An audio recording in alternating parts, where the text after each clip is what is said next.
दोस्तों, आज हम एक ऐसा बिज़नेस लेकर आए हैं जिसमें कि आप लाखों करोड़ रुपया कमा सकते हैं। लाखों करोड़ रुपया आप कमा सकते हैं। हर महीना का कमाई कम से कम आपको 4 से 5 लाख रुपया होने वाला है।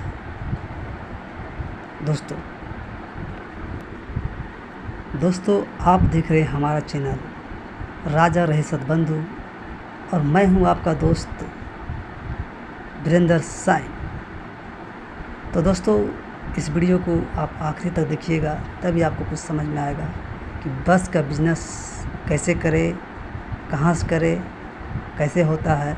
सारा इस वीडियो में हम आपको समझाएंगे, ए से लेकर जेड तक पूरा आपको बताएंगे दोस्तों। तो दोस्तों, वीडियो को स्टार्ट करने से पहले आपसे एक गुजारिश है कि आप अगर मेरे चैनल पे नए आए हैं तो प्लीज़ मेरा चैनल को सब्सक्राइब करें, लाइक करें और कमेंट करें। हाँ, कमेंट में आप ज़रूर लिखें आप किस रास्ते से इस वीडियो को देख रहे हैं। तो दोस्तों, आज का वीडियो एकदम इम्पोर्टेंट है। अगर आप बस का मालिक बनना चाहते हैं तो अगर आप नया हैं और नया मालिक बनना चाहते हैं तो बहुत सारे ऐसे बात हैं जिसको कि आपको समझना पड़ेगा। तो दोस्तों, समझने के लिए आपको यह वीडियो आखिरी तक देखना है कि कैसे हम आपको बस का बिज़नेस करना चाहिए। आपको हम पूरा बात को समझाएंगे। तो दोस्तों, आज का टॉपिक है हमारा बस का पूरा जानकारी, नया मालिक कैसे बने। दोस्तों, नया मालिक कैसे बना जाता है, इसके लिए आपको बहुत से बातों को ध्यान में रखना पड़ेगा। दोस्तों, आज हम आपको पूरा जानकारी देंगे, ए से लेकर जेड तक बस का पूरा जानकारी देंगे कि आप कैसे नया मालिक हैं तो कैसे इस बस को ख़रीदना है और कैसे इस बस को चलाना है, कौन कौन से बातों को ध्यान रखना है, कौन कौन से परमिट लगते हैं, कहाँ कहाँ क्या करना पड़ेगा। सारा व्यवस्था आपको हम इस वीडियो में बताएंगे। दोस्तों, वीडियो लंबा होगा, इसके लिए आपको टेंशन नहीं करना है और वीडियो को आखिरी तक वीडियो में बने रहें और ध्यान से समझें कि हम क्या क्या आपको बताने वाले हैं। दोस्तों, सबसे पहले हम बात करते हैं कि बस 2 तरह का होता है। एक लोकल के लिए होता है और एक लंबा टूर के लिए होता है, यानी लंबा दूरी के लिए। दोनों में 2 तरह का फ़ायदा है और दोनों हम बात बताएंगे आपको। अब आपको ये चूज़ करना है कि आपको लोकल में बस चलाना है या फिर आपको लंबा टूरिंग में चलाना है। तो दोस्तों, सबसे पहले हम बात करते हैं लंबा टूरिंग का बस, जिसको हम कहते हैं स्लीपर कोच। तो स्लीपर कोच में दोस्तों आपको कम से कम लागत लगेगा तो 50 से 60 लाख से ऊपर लगेगा, यानी 70 लाख रुपये तक आपको लगेगा। 70 लाख से कम में नहीं लगेगा। तो दोस्तों, इसमें आपका कमाई कम से कम महीना का 6 से 7 लाख रुपया होगा, सब कुछ काट करके। ड्राइवर, तेल, भाड़ा, सारा व्यवस्था काट करके आपको कम से कम महीना में 6 से 7 लाख रुपये फ़ायदा होगा। और अब बात करते हैं दोस्तों हम लोकल का, जो 50 से 60 किलोमीटर और 100 किलोमीटर के अंतराल 100 किलोमीटर के अंतराल में अगर आप चलाते हैं तो आप बस लीजिए और इसमें जो है आपको सब कुछ काट करके 5,000 रुपया का डेली आपको बचेगा।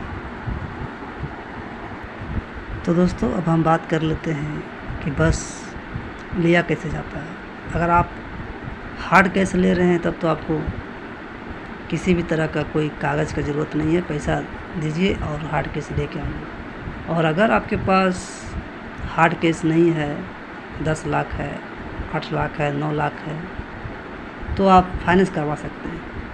तो दोस्तों, फाइनेंस के लिए आपको 10 लाख आप जमा कर दिए, उसके बाद आपको कौन कौन सा पेपर लगेगा जो हम अभी आपको अगला वीडियो आगे बात हम बताएंगे। तो दोस्तों, फाइनेंस में आपको 10 लाख रुपया आपको देना है और उसके बाद आपको कम से कम 25 लाख रुपया और आपको फाइनेंस करवाना पड़ेगा। तो 10 लाख रुपया आप दे दिए, उसके बाद आप फाइनेंस करवाएं तो 25/10 = 35, यानी कि फिर आपको 25 लाख रुपया का फाइनेंस होगा, यानी कि उसका आपको जो है इंटरेस्ट देना पड़ेगा। 25 लाख का इंटरेस्ट आपको देना पड़ेगा, यानी कुल मिलाकर के आपको वही 40 या 42 लाख रुपया टोटल आपको अमाउंट होगा फाइनेंस में। तो दोस्तों अब आगे हम बात करते हैं कि इसमें फाइनेंस में आपको पेपर क्या क्या लगेगा। तो दोस्तों पेपर में आपको जो है सबसे पहले आपका आधार कार्ड, पैन कार्ड, उसके बाद आपका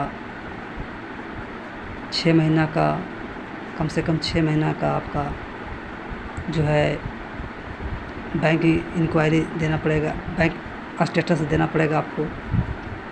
और थोड़ा बहुत आपको कागज़ भी मांगेगा, आपका ज़मीन का रसीद भी मांगेगा, बिजली बिल मांगेगा, ये भी मांग सकता है। इतना होने के बाद इसके बाद आपको अब जाना पड़ेगा बस जो आप ले रहे हैं, तो बस लेने के लिए बस का ही गारंटर होना चाहिए, यानी कोई जो जिसके पास 2 या 3 बस हो, उसको आपका उसका आधार कार्ड, उसका पैन कार्ड, उसका परमिट का कागज़, ये सब आपको उसको पेपर को जमा करना पड़ेगा, तभी आपको बस मिलेगा। तो बस लेने के लिए सबसे पहले तो आपको गारंटर की ज़रूरत होता है, वो भी बस जिसके पास है वही गारंटर बन सकता है, अन्यथा और कोई इसका गारंटर नहीं बन सकता है दोस्तों।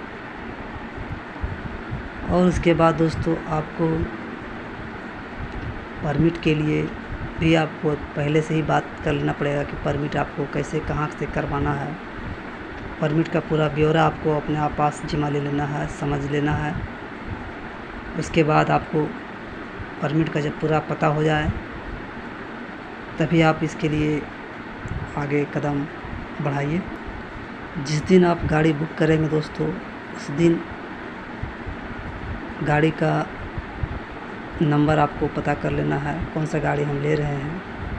और जब आपके पास गाड़ी का नंबर आ जाए, जब गाड़ी बुक हो, तो आप उससे बोलें कि भाई हमको जब गाड़ी दीजिएगा तो उसी दिन हमको नंबर प्लेट लगा हुआ गाड़ी में मिलना चाहिए, तभी आप शोरूम से बाहर गाड़ी लाइएगा, अन्यथा आप मत लाइएगा। क्योंकि जब तक आपका गाड़ी का नंबर नहीं मिलेगा, नंबर प्लेट नहीं मिलेगा, तब तक आपको परमिट नहीं मिलेगा। तो सबसे पहले गाड़ी का परमिट के लिए आप सोचना पड़ेगा आपको, और गारंटर के लिए, तभी आप